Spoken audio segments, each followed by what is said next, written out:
Kenapa seorang ayah dan ibu di masa tua begitu mudah air matanya keluar? Demi Allah, kalau orang semakin tua umurnya, semakin tua usianya, tidak ada lagi yang ia harapkan dalam hidupnya kecuali kasih sayang dari anak-anaknya. Saudara yang dimuliakan oleh Allah, mungkin kita terlalu jarang membahagiakan ayah ibu kita hari ini. Namun begitu sibuk kita dengan grup-grup WA kita di luar sana. Bahkan kita mentraktir mereka dengan harga-harga yang mahal. Bahkan bermalam-malam kita siap mengorbankan waktu hanya demi kawan, demi teman yang sesaat. Tapi ada orang yang seharusnya kita perhatikan hidupnya 24 jam, seolah mereka bagaikan sampah dan menalu dalam kehidupan kita. Seolah kita menganggap mereka adalah bukan orang penting lagi dalam hidup kita. Demi Allah, kita berhasil hari ini, kita sukses hari ini. Mungkin kita selamat dari bencana, kecelakaan dalam hidup ini. Bisa jadi masih bergerak bibirnya di hadapan Allah. Duhai Allah, kasihi anakku, sayangi anakku, sekalipun mereka tetap mengecewakanku di masa tuaku. Saudara yang dimuliakan oleh Allah Subhanahu wa taala, ingat, seorang ayah dan ibu itu adalah amat mahal ucapannya, sangat mahal doanya, sangat mahal hatinya, sangat mahal perasaannya. Siapapun kita yang hadir hari ini, jika ada ayah ibu masih hidup hari ini di rumah, tolong sapa setiap hari. Jangan biarkan mereka seperti patung di masa tuanya.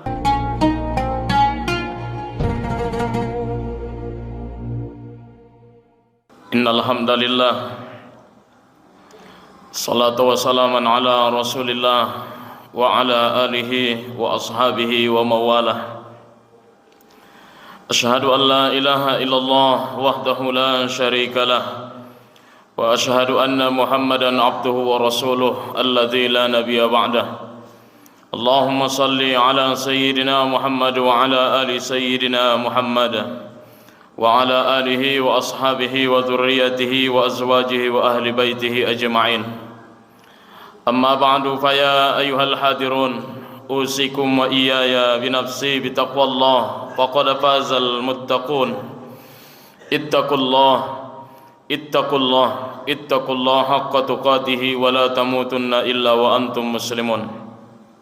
Qala Allah ta'ala fil Qur'anil Karim, wa qada rabbuka alla ta'budu illa iyyahu wa bil walidaini ihsana.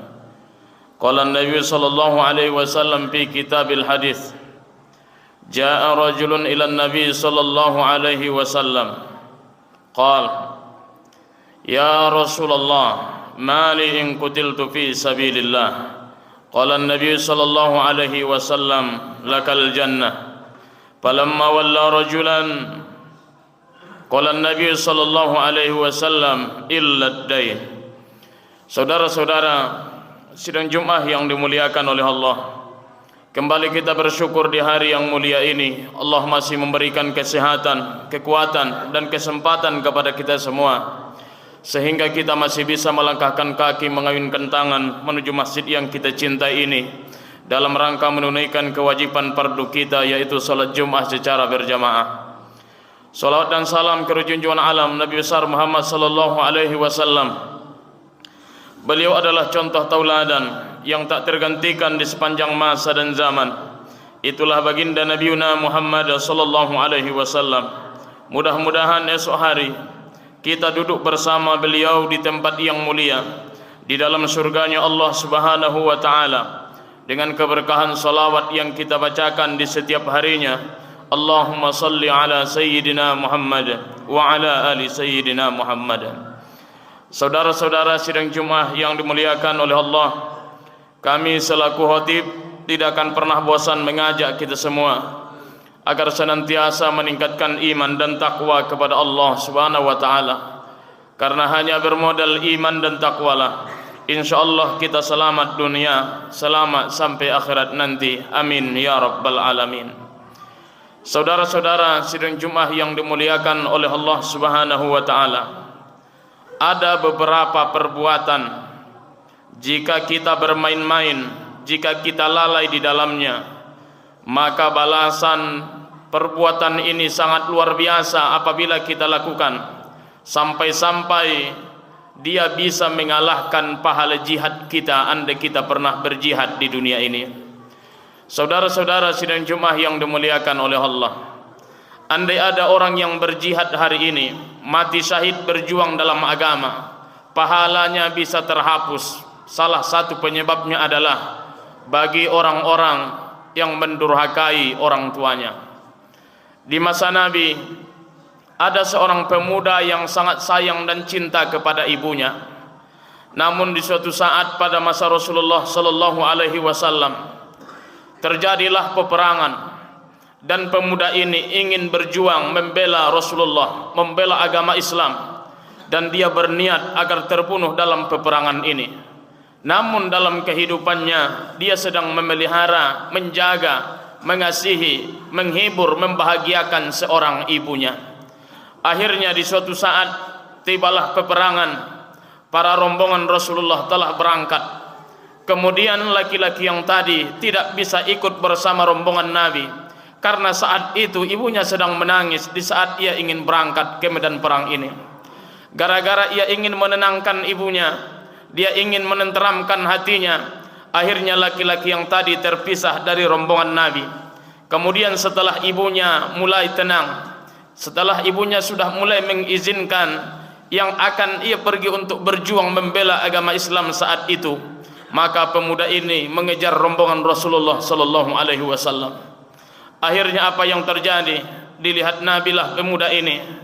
Kenapa engkau tergesa-gesa? Kenapa napasmu naik turun? Kata Nabi. Ya Rasulullah, aku tertinggal dari rombongan tadi, makanya ku kejar rombongan yang akan berperang pada hari ini. Apa yang menyebabkanmu terlambat kemudian terpisah dari rombongan? Maka pemuda itu menyampaikan, duhai Rasulullah, pada saat aku tadi ingin berangkat, ibuku masih bersedih. Aku tidak siap meninggalkannya, aku tidak siap untuk membiarkannya. Kemudian Nabi menyampaikan, duhai pemuda, andai engkau mati hari ini berjuang fisabilillah, andai engkau terbunuh dalam membela agama Islam hari ini, maka nilai pahala jihadmu takkan ada. Pulanglah, temui ibumu yang kamu tinggalkan. Jihadmu hari ini adalah membahagiakan ibumu. Akhirnya laki-laki yang tadi pulang, tidak ikut berjuang. Apa makna di balik ini? Ternyata andai ada pahala jihad kita hari ini, maka pahala jihad itu akan terhapus disebabkan tidak memuliakan orang tua dalam kehidupan ini. Saudara-saudara sidang Jumat yang dimuliakan oleh Allah, membuat kita sedih beberapa hari yang lalu. Ada beberapa wanita yang telah viral di beberapa media. Mereka mengusir ibu mereka yang tua renta dari rumah mereka. Bahkan lagi ada seorang ibu beberapa hari yang lalu diserahkan ke tempat penitipan. Kemudian anaknya itu berjanji, andai pun ibu mereka meninggal di panti tempat penitipan itu, tidak perlu lagi kabarnya disampaikan kepada mereka. Sudah di manakah hati mereka yang punya ayah dan ibu hari ini? Sudah di manakah perasaan mereka? Mereka tidak mengingat pernah mereka dikandung oleh seorang ibu, kemudian dilahirkan seorang ibu antara hidup dan mati perjuangan di saat melahirkan. Kemudian setelah mereka besar, mereka tidak menjaganya, tidak menyayanginya, tidak menghargai perjuangannya. Ingat saudara yang dimuliakan oleh Allah Subhanahu wa taala, salah satu manusia yang langsung menjadi pembelanya di dunia ini itulah seorang ayah dan ibu. Wa qada rabbuka alla ta'budu illa iyyahu wa bil walidaini ihsana. Kalian itu taat kepadaku, kata Allah. Kalian lakukan apa yang kuperintahkan. Maka setelah kalian taat kepadaku, wajib engkau taat dan tunduk kepada ayah ibumu. Begitu banyak di akhir zaman orang yang tidak lagi sayang kepada ayah ibunya. Bahkan kita hari ini, kadang berbulan-bulan kita tidak pernah menyapa ayah ibu kita. Kadang kita satu rumah dengan ayah ibu kita, tidak ada waktu kita lagi duduk bersama dia untuk berbincang ngobrol dalam kehidupan ini. Saudara yang dimuliakan oleh Allah,